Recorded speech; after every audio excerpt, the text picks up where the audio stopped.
I'm a big, trust your gut person, and my gut was there. I mean, I felt so good about this. Quickly got him in front of our management team. Okay. The interview went very well, though. Offered him a position the next day, and then had his start date the following week. I'm not scared of failing. I'm not anything. This got to me. And I think it's because I was so excited and I was so confident and I felt so much more prepared than I have for anything else. And then it flopped so quickly. I don't know. I had a lot of how did my gut, because I said I knew in my gut, this is it. And my gut led me astray. Right. I had a lot of self-doubt that I battled for about 48 hours that I really how was I so wrong? How was I so wrong?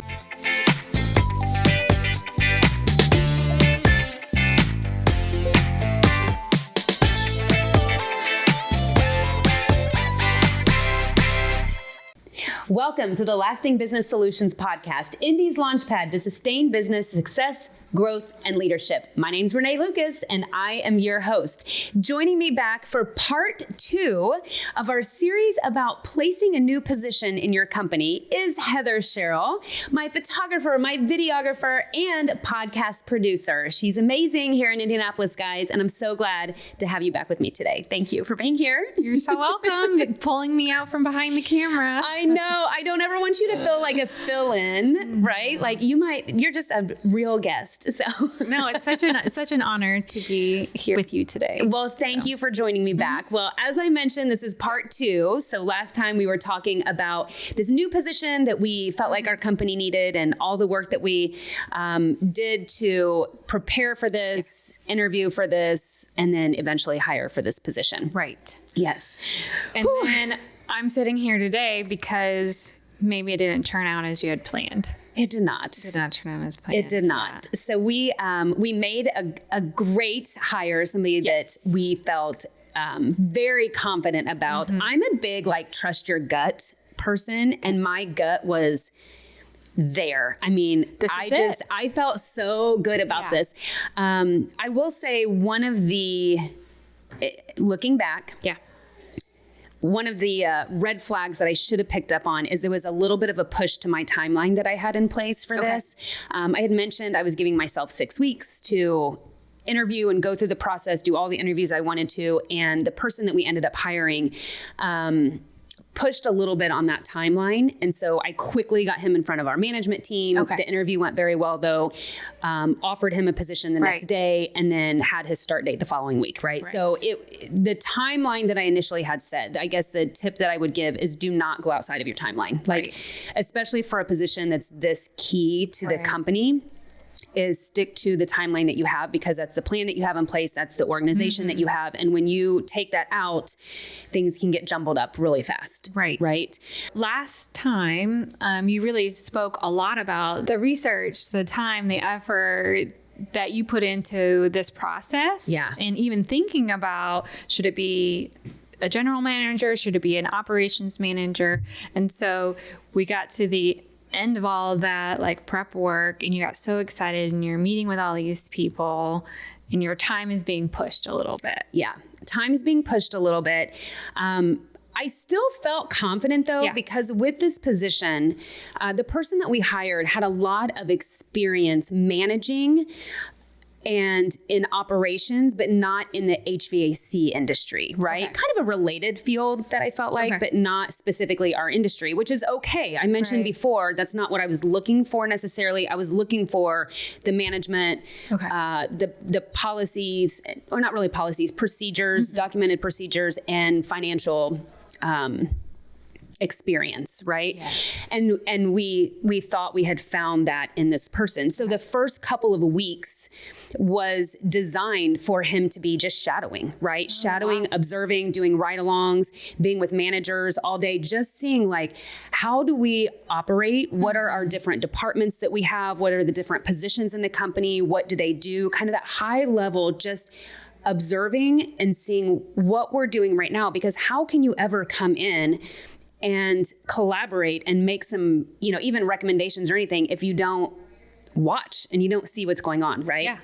And I think it's a really cool or it's a really good idea to have somebody from the outside looking at your processes. Yes. And I mean, you talk a lot about that with your groups. Yeah, our best practice groups. Your best practice groups. Yeah. You kind of do that for each other. Yes. But to have somebody come in and really specifically dive into. Oh, and that's what I was so excited about. I think is this position operationally. Like operationally, we do a good job. I'm really proud of our team. I'm really proud of our company. We do a really great job, but we're ready to go to that next level in operational excellence. And, what are our strengths? What are our weaknesses? How can we continue to build on our strengths? How can we improve our weaknesses? It'll make it a stronger company. It'll make stronger career paths for everybody on our team. It'll help us continue to develop our management team and make things less stressful than what they might feel on some days. Really help Travis and I to be able to focus on the business and the things that move the business forward rather than having everything kind of fall on us from day to day. And so, there are so many things that I was excited about, but, it's that fine balance of you don't want somebody to come in and be bored because we're not moving fast enough in implementation, but you don't want to throw so much at them all at once that they're completely overwhelmed and they want to just like throw their hands up in the air and quit, right?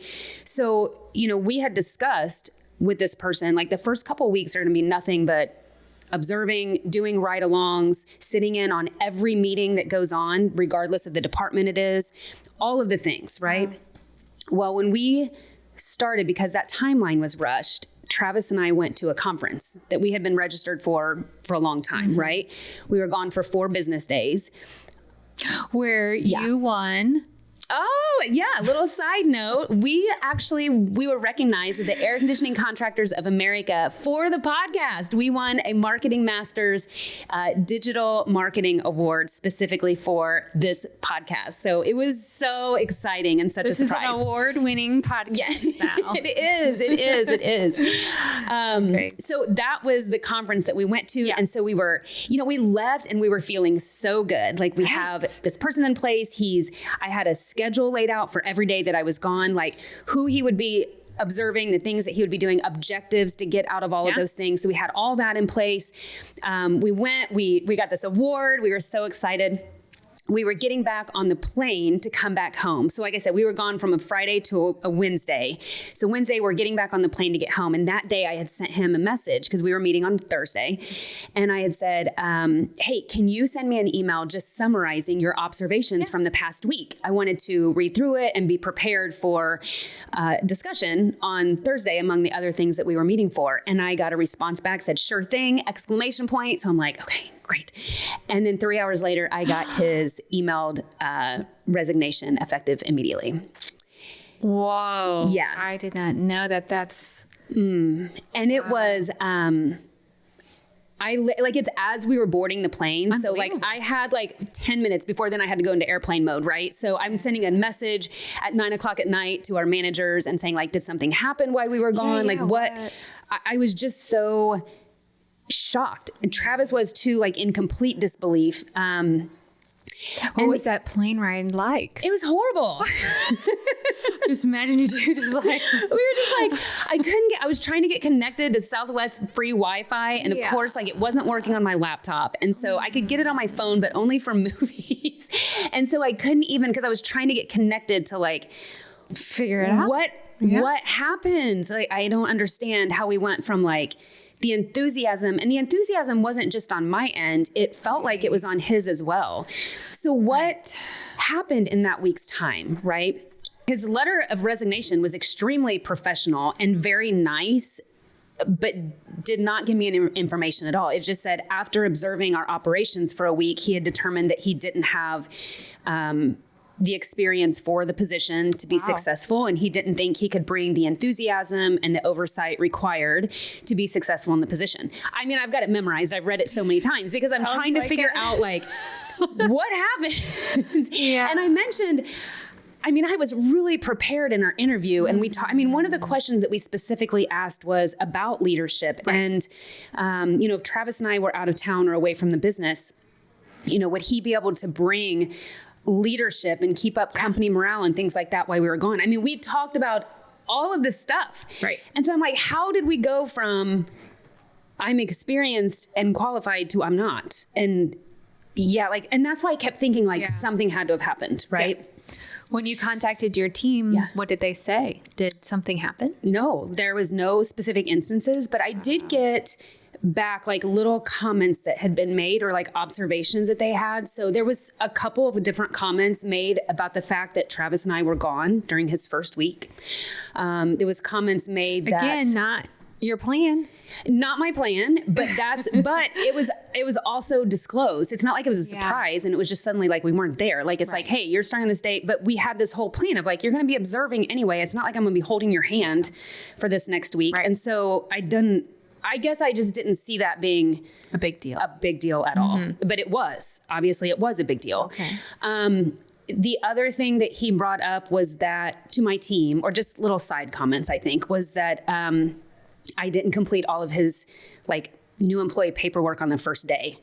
And so to me, and that's where I've got to remember, this is not about me, right? It's about this person. To me, it's not a big deal. We don't need it on the first day. Like we need it by the time payroll goes out, right? Yeah. We don't need all that stuff on the first day. And so my priority was getting him with the managers and starting ride-alongs and learning the job and everything. So I was focused on that, not about a couple pieces of paper that didn't get filled out, but it turns out that was really important to him.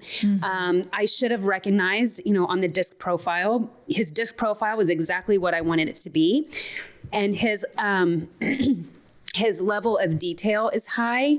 I should have taken that into account and said, I know I don't need all this paperwork on the first day, but I either need to make sure we get it done or I need to let him know, hey, we're probably not going to finish this on this day. We'll plan to have it done by Monday or whatever it is. Also, it's on him to communicate that too.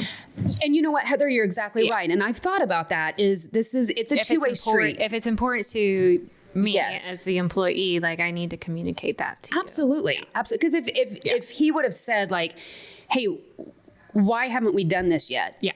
I could have said like, oh, hey, I just didn't make it a priority because it doesn't need to be done until next week. Right. So lesson learned on that. And then I think the other thing that my team picked up on is there was just a couple times where he appeared to be really overwhelmed. And so it was overwhelmed by our operations. In our business, we have a lot of different departments. We have a lot of moving parts. We have multiple jobs. Yeah. In our service department alone, we might run 30 calls in a day, have a couple or a few installs going, have a duct cleaning going. We've got all the stuff going in the office and everything like that. And there was a really big sense of him being overwhelmed by all of that, which also, I guess, blindsided me still a little bit because I'm like, we talked about all this. Yeah. And so then I go back to, okay, how do we get from talking to understanding? Because that's clearly like, I didn't do that well, right? Like I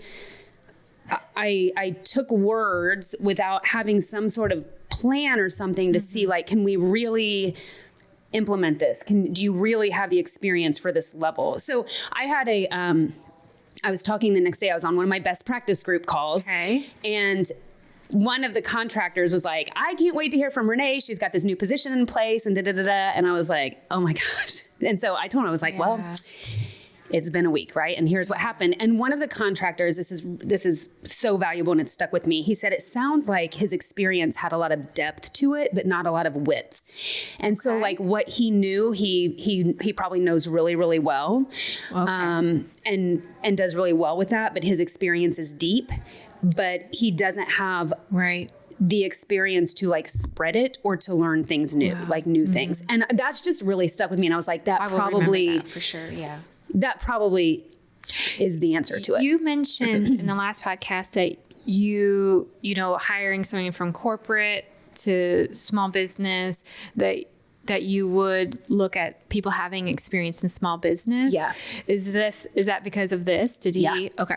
Yeah. He had been, and quite honestly, I can't even remember prior, but he'd been corporate for the last 10 years. Okay. And so he's coming from a place where everything they do is documented, processed. And I think that's why he thought he'd be able to so easily help to implement that in the business, is because he is very process oriented. He is used to following processes. He's used to holding people accountable to those.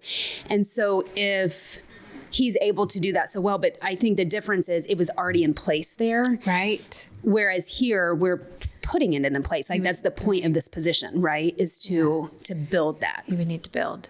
His experience was so rich and deep. Yes. In maybe this. Yes. But he wasn't able to spread it and go into, and we're just, our industry, there's not one bucket. Right. There's just not. And there's a lot. And being a small business, you've got to be able to oversee the operations of all of that. Right. And have an understanding of the KPIs in all of those things and how the performance of one department can affect the performance of another department. You've got to be able to understand and manage all of that, not just one piece of it. Yeah. And so I mentioned in the last podcast, this is the vulnerable part. You know, I'm a fairly confident person. Yeah. I feel like I'm confident in what I do. I'm confident in the decisions that I make, even if they end up being poor decisions. I'm a big believer in we learn from our mistakes and you move on, right? So I'm fine with that. I'm not scared of failing. I'm not anything. This got to me. And I think it's because I was so excited and I was so confident and I felt so much more prepared than I have for anything else. Yes. And then it flopped so quickly. Yeah. Now I've had everybody who's like, oh my God, thank God he recognized this after a week. And then you're not 6 months down the road knowing that you have the wrong, and they're right. They're right. Yeah. But that's not what I wanted to hear the day after the resignation. You know, I don't know. I had a lot of like, how did my gut, because I said like, I knew in my gut, like, this is it. And my gut led me astray. Right. I don't know. I had a lot of like self-doubt that I battled for about 48 hours that I really like. How was I so wrong? How was I so wrong? Like how have I've always been confident in my decisions and now I'm at a point where I made such a bad decision. Right. And that's how I felt. I don't believe that now. Okay. But that's how I felt in those first 48 hours was like, how did I mess this up so bad? And I went back to what I said. I want to be able to say, dang, I wish I would have done this 2 years ago, not, ooh, I hope this works out. And I said, I worked so hard to make sure that first statement came true and it didn't. Right. And so it was really, really challenging. Yeah. I just thinking about just in everybody's life can so relate to this of like, I was so sure. Yeah. I worked so hard. I did my due diligence. I put in the nights. I did and then it kind of failed miserably. Oh, it did. And then it kind of is like a little shaking of the foundation of like, then going back, I'm like, where did I go wrong? You know, but sometimes in life things happen. They do. And you know, I initially, I think too, because I I didn't see this failing. Like I didn't have any inclination that it was failing, right? And my communication with him while we were gone was all really positive. Yeah. And so I felt duped. I felt misled. I felt scammed almost. Like I felt all of those things. And then I was like, how did I, like, was I so excited about this position that I was blinded? Like, is there something I missed in the interview? Yeah. I mean, the whole, it was like Thursday, Friday, and the weekend. Like, this is what and there was like, I mean, I had one night, like Travis came home and I looked at him and just started crying. And I was like, I feel like I failed so hard on this. And I failed our team so hard. And I failed myself and everything. And, you know, I'm a big believer in counseling and everything like that. And I have a therapist. And I actually had a counseling appointment on Thursday. Yeah. And I almost canceled it and I didn't. And I went, and that was good because it was just to process it and walk through and things like that. But you know, we had contractor friends that were visiting from Arkansas on Thursday and Friday. And it was just all those things were meant to be. Our managers came together on Friday. Like good. It all things are meant to be for a reason. I'm really glad I wasn't alone. I had all these different avenues of support along the way, but that's a great tip. It is. Yeah. I think you and Travis talked about a lot the first 10 years of business. Yeah. That you felt like you're on a lone island. Yes. And about how now you don't want anybody else to feel that way, but how you have, sounds like you have built a support kind of system around you so that when you can feel that way again, you can remind yourself that you're not. Yeah. Yeah. Yeah. And it takes time to build that support and everything around you. It takes time, but when you do, lean into it. Cause I leaned hard. That's hard. Thursday and Friday. And even like the support that I have from you, Heather, like I walked in here feeling a little overwhelmed and you asked me a question and I answered, but it was all about me, right? Like all about me. You were like, can I give you a hug? And I like walked out on you before you even before I was even like, yes or no. I was just, and that's where I've been living the path. You know what I mean? But then there's, you realize like there's other things in life that are happening and it's not just this and it's not whatever. And, fast forward like a couple days later, I was sitting with someone in our office and she was like, you're still going to like work to hire for this position, right? We're still going to do this. Yeah, you're still doing it, right? And I sat there for a minute because my first thought when I got that letter of resignation was like, screw it, I'll just do it myself. That's my first like default, like can't count on anybody. Might as well just do it yourself sort of thing. You know what I mean? This is my life. Yeah, whatever. But then I was like, that's stupid. Like that's the most terrible mindset you could ever have. And that's not my real mindset. It was just a moment of emotion. And so I knew immediately, yes, I'm going to make sure the job description is completely in place. I'm going to set a timeline and I'm going to stick to it. I'm going to make sure the compensation plan is completely in place. I'm going to make sure that I have a very specific 90-day plan, like all of those things before I even start interviewing again.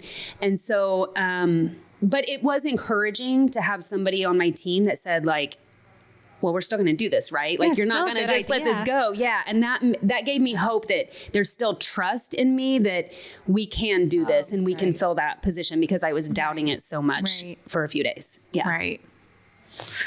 I know. So hard. It's so hard to bounce back, but I think it's not about getting knocked down. It's about like you said, 48 hours. Yeah.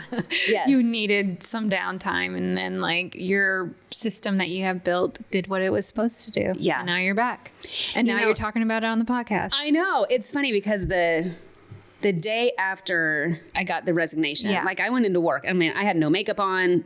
I can't remember. I don't think I took a shower. Like, my hair was because I was just so, I could not wrap my head around what happened and how I went so wrong and all this other stuff that I was like, oh my gosh, like, is Renee okay? Like, what's happening to her? And then it's like the next morning, bam, like okay, I'm here. I'm back to myself. You know what I mean? And you can see that, but I think we need that time. If I would have forced myself to pretend like everything was okay or pretend like that's not good either. Yeah. So you don't get to the moving on part as fast, I feel like. No, I need that time to process, especially this, because I feel like it's not like, every company goes through where like you hire somebody and then they ghost you and they don't show up on their first day, or you set an interview up and they don't show up. Like that happens all the time, right? This was so different. Okay. And I've never had, I'm not sure, I could count on one hand how many times I've truly been blindsided in my life. Okay. And that's one of them. Ooh. Yeah, wow. That's one of them. Wow. That says a lot. So I feel like being a listener of this podcast and hearing other business owners on, there are so many themes, whether you're like me, a smaller business, medium, large business, expanding, trying to maybe sell.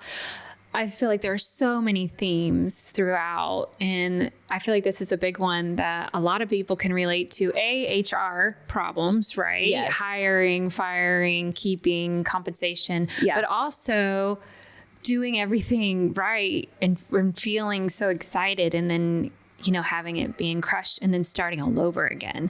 Oh, I know. It's do you have any suggestions, any tips for somebody who might be in this situation right now? Yeah, I'd say the number one tip that I have is to try to learn something from the situation, right? I feel like I'm on such limited information because I can't even get him to talk to me. Like he won't, I asked him to come in for an exit interview. I was like, I just want to know what I did wrong so that I can be better for future hires. And he declined an exit interview. And so I think I have such little information and I'm just trying to go when I can grab. And I've gotten to a point where I really don't think this is all on me. I think some of it's on me. I think some of it's on him. And being really a different person than he portrayed himself to be for the position and the questions that we asked, right? But in saying that, I think that you've got to do some self-reflection on like, okay, whether I think paperwork on the first day is necessary or not, how might it feel to this person, right? And I have his disc profile right in front of me. I should have known that that's important to him. You know what I mean? And so how can I do it differently for the next time around? What do I need to have in place for the next time around? Maybe do I need to do an interview that includes, a ride along with a manager or something like that as part of our interview process. Love and not that. Just, day one and we get started on things. And I think too, is having some sort of clearer expectation. I'm not sure exactly what that looks like right now for the observing part, because I still think we need a couple weeks, we need some time to really observe the operations, but what does that mean? Because that can be boring.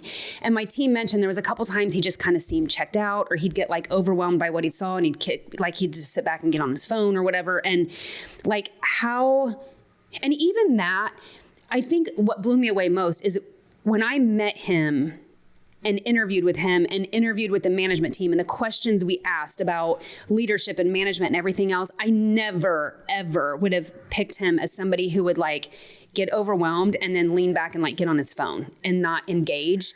And he did that I got that feedback from a few different people. So I never would have guessed that from him. So then I'm like, okay, I know that there is that fine line between overwhelming somebody when they start and boredom because we're not doing enough, right? And so, maybe it can't be 2 weeks straight of observing and stuff like I thought it would be. It's got to be a better mixture of something else. I for sure need to be here on the first couple of weeks. But in all fairness, if I would have stuck to my plan, I was here. And not only was I here, I had completely cleared my calendar and everything else to be here. You know what I mean? So I love those tidbits because it's you're gonna tweak the hiring process. You're gonna stick to your own guns and your own timeline and what you think is best. Yes. And then you're gonna tweak the first couple weeks. Yeah, absolutely. Yeah, absolutely. We've learned a lot, and there are a lot of things that I'm grateful for. It's hard to see it in the moment when that's happening, but I am really grateful. And I do think, while I'm very disappointed in his refusal to, I don't even know what his observations were that made him... To help you grow. I don't even know. I couldn't even, he tells me he'll send them and then he didn't. And then I can't get that. I was I just want to know what his observations were even from that time. And I think that's what I'm most disappointed about too, is I don't know. So I'm just making my own observations and guesses kind of on how to improve this going forward. But I am grateful that, like some of the other contractors said, this didn't carry out, or you know what I mean? Or we keep trying to fight something that, isn't right. He has enough self-awareness to recognize that this isn't the right position for him, which is fine. I have nothing but respect for that. Yeah. I just want to know how to improve it for next time so it doesn't happen again. Yeah. Tips to people that are quitting a job because it's not for them. Just let us know. Yeah, just communicate. Just say why, right? Yeah, there's a lot of respect because there's a lot of people out there that will just come and take a paycheck, right? And just get by. They're on performance improvement plans. They get written up, but they just get by. And you're such a hindrance to the company. I'm not going to lie. You are, right? And you do everything that you can to make it work. I have so much respect for somebody that says hey, I don't want to waste your time or my time. I don't want this to be anything but successful for your team, which is how he was. I don't want it to be anything other than that. I have a ton of respect for that. But just the ending communication as to why or what could have been better or what are some different questions that I could ask that maybe I didn't ask that I should have. Yeah. So I'm gonna use my friend AI. I'm the only person in the world that doesn't have a name for my Gemini that I use, but that's why it's like, I think I'm gonna put in there, like, these are the questions I asked. This was the outcome. How can I prevent this from happening, and see if I can get some more insight that way as well. So, and we can also ask your listeners. Yes. I'd love any feedback on this. Yeah. Well, thank you so much for your vulnerability, because if you're going through this, there's other people that are going through this right now as well. And and there's so many, we're not on a lonely island, and that's why you started this podcast. So I appreciate you sharing. Absolutely. Well, thank you for being here and for kind of walking me through it and everything. And I appreciate you listening as well, especially because, when I had in my mind, so the way that this was supposed to go was, hey, from an owner standpoint, kind of what we did in the first episode, like, how did we know we needed this position? How did we prepare for it? That sort of thing. And then from somebody coming in to a small business that's a new position to them, how did that feel? How have we worked on developing it? Like, that was the goal of this session. And then, when it didn't work out because he's not here with us any longer, that's why I was like, you know what? We're still going to do this. We're still going to talk about it. Yeah, we're still going to talk about it, because these are the rough things that happen in business. And these are the sucky things that happen in business. Stay tuned when they do hire somebody. Yes. Because we will. Yeah. I've got it. I don't even have the position posted. That's one of those things where I had this moment of like, screw it, I'm just going to do it myself. Yeah. Part of that was because I was like, I've got to repost the position. Like, the position's not even, you know what I mean? And then you get to thinking, and it's like, okay, I had some good interviews before. I can revisit those. There were some other good resumes that we had that I didn't even reach out to because of the initial ones that I did, that we can go back to. And so it's not starting over. I don't have to do, I know what we want out of the position. I know how to move forward with that. I'm tweaking some things. I'm going to ask some different things and doing a lot of self-reflection, but it's really not starting over. Right. And so that's one tip that I'll give. If when you have things that don't go your way, or they don't go as expected, or you're completely blindsided, I give myself 24, 48 hours to like, sometimes I have a pity party. Sometimes there's a lot of tears. Sometimes there's whatever. But then it's like, okay, it's time to put my big girl pants on again and like get at it again. And that's what we do. And that's what you have to do as a small business owner. And knowing that I'm even better prepared for it than what I was before. And I know that like, we're going to kill it this time. Yes. Yeah. That's I'm excited to be along for the ride. Yes. Well, I'll let you know once we do, and we'll have to do like a little update, and maybe I'll have that person here to do the segment that we initially had planned. So sounds good. All right. Well, Heather, thank you so much for being here with me today. I appreciate it. And thank you for tuning in. I hope that you were able to take some tips away. And if anything, just know that you're not alone. We all go through, as small business owners, really, really tough times in business. We have those times that just knock us down, and can be really hard to get back up, but we do, because that's who we are. And that's why we're here. So thank you for tuning in, and I'll see you the next time on the Lasting Business Solutions podcast.